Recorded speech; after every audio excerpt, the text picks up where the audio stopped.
大家好，歡迎翻到嚟我嘅 channel， 我係 Polly。咁嚟到澳洲生活啦，當然有好多新奇刺激嘅體驗。但我相信無論你係移民、留學定係喺呢度 working holiday， 心入邊咧都總有啲嘢好掛住香港嘅。咁今日我就想同大家講下5樣我最掛住香港嘅嘢，同埋我點樣自己去適應新生活呢。第一樣，香港嘅地道美食。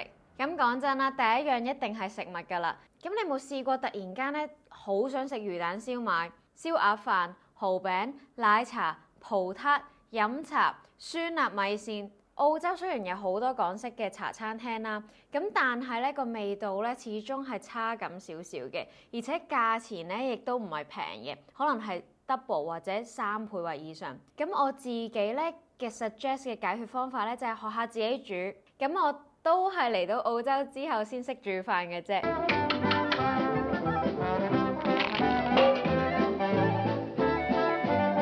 咁我相信你哋比我更加勁嘅。又或者咧去下華人嘅超市買材料啊，一齊煮一齊食，咁個氣氛都唔同啲嘅。又或者有時會去一啲港式嘅火鍋餐廳啦。咁我呢度咧就有一個回轉嘅火鍋餐廳，咁就任拎材料，好似任食咁解。咁呢個感覺咧雖然係唔同啲啦，食嘅味道亦都唔同。咁但係咧話晒都可以食翻少少以前嘅口味啦。我之前咧都有條片咧講過食麻辣燙嘅餐廳啦，咁我覺得咧都同香港啲酸辣米線差唔多嘅，咁佢哋都係華人開咁樣。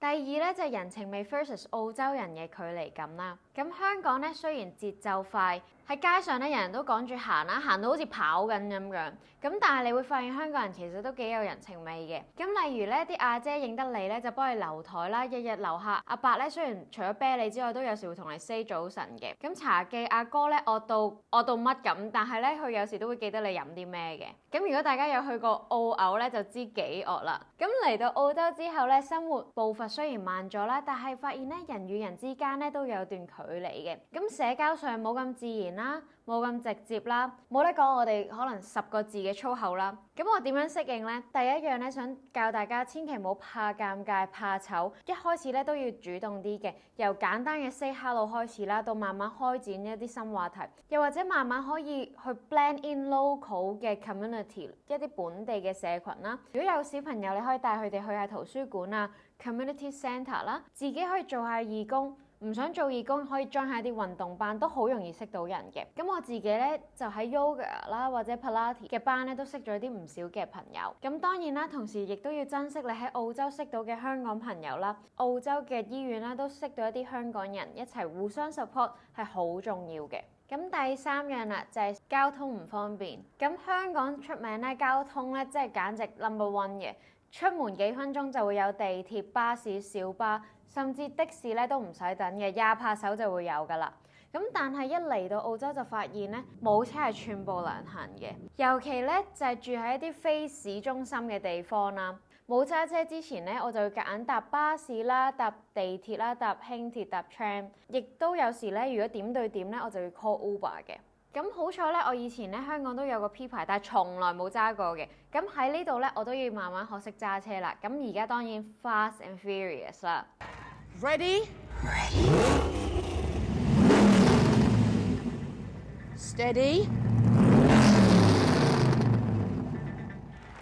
Go! 咁我嘅解決方法就係我會建議你咧，盡快考翻個澳洲嘅駕駛執照啦，因為真係會方便好多嘅。咁例如咧，善用一啲 Apps 啊、Google Map 啊等等咧，去 plan 好你啲時間表先再出門口。又或者如果你住喺火車站啊或者商場附近咧，咁當然啦可以行少啲冤枉路啦。咁不過講到尾啦，澳洲咧其實都真係要揸車嘅，冇車咧都真係好唔方便嘅。咁除咗你住 Sydney 一啲城市嘅地方啦，咁所以咧真係好掛住香港嘅交通係幾咁方便。咁第4樣咧就係香港嘅節奏快，效率亦都好高嘅。咁喺香港生活啦，成日都係講效率為先嘅。出街買嘢做嘢1個鐘可以搞掂晒㗎啦。咁但喺澳洲咧做咩都係慢嘅，send 封 email 咧電郵咧可能幾日都唔回應啦。咁等 tradie 啦嚟整個水龍頭啊，可能要等幾個星期嘅。咁同你地產嘅 agent 講有啲咩壞咗咧，可能直頭覆都冇再覆過嘅。咁有時會覺得點解可以咁慢嘅？咁點樣可以處理咧？第第一咧就係要接受現實啦。咁澳洲慢咧唔代表冇效率嘅，而且佢哋只係更加重視 work-life balance 啦，工作同埋生活之間嘅平衡。咁所以咧喺呢個時候你就不如試下學識放鬆啦，唔好成日攞香港嘅節奏嚟衡量自己啦。你可以將多咗出嚟嘅時間去做下運動啊、睇書、學下嘢、享受生活。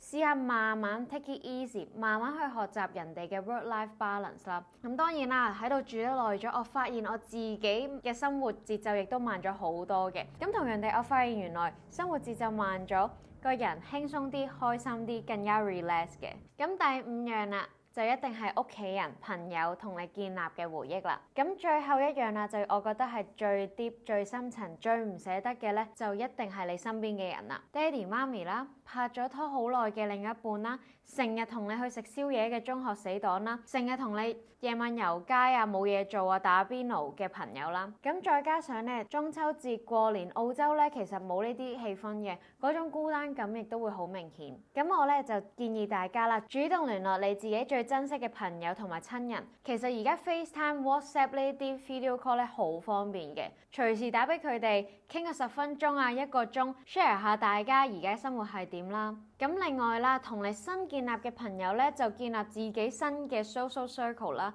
一齊過節啊，一齊打下邊爐啊，一齊 BBQ 啊，一齊講下八卦嘢，無無聊聊咁樣。咁最緊要咧就係唔好抗拒寂寞，反而要學識同自己相處，反思下你自己人生建立嘅新目標。咁其實有時去到新嘅地方咧，都係一個好處嚟嘅。將所有嘅 history、所有嘅以前舊嘅嘢拋低，重新建立你嘅新生活。講到最後啦，我其中一個 bonus 就係香港嘅便利文化啦。咁真心講，你有冇試過喺澳洲突然間好想買珍奶，結果全部嘢都閂晒門呢？冇24小時嘅便利店，冇宵夜，冇外賣 Uber Eat、Foodpanda 等等嘅外賣 apps 大比拼，冇打個電話咧就可以嗌到雞煲啊、泰國菜咁樣。咁我自己咧嘅解決方法咧就係提早買定啲日用品啦，預先買定啲餸啦，擺喺冰箱或者雪櫃。咁學識提早 plan 自己生活啦。咁有時咧比香港嘅即興生活咧更加有規劃感嘅。咁慢慢你就會慣㗎啦，唔好俾方便或者便利定義咗你嘅生活質素。咁講到最尾啦，香港始終係我哋土生土長嘅地方啦，亦都係我哋嘅根。但係澳洲咧就係我哋展翅嘅新天地。咁移民唔代表放棄，而係轉變，係人生嘅另一個階段。咁最緊要嘅就係唔好成日比較，唔好成日諗翻以前，又或者如果我冇離開係會點嘅。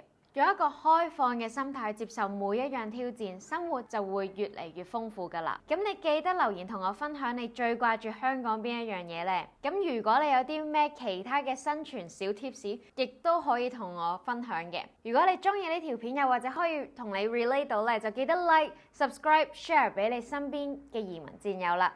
下次再見，拜拜。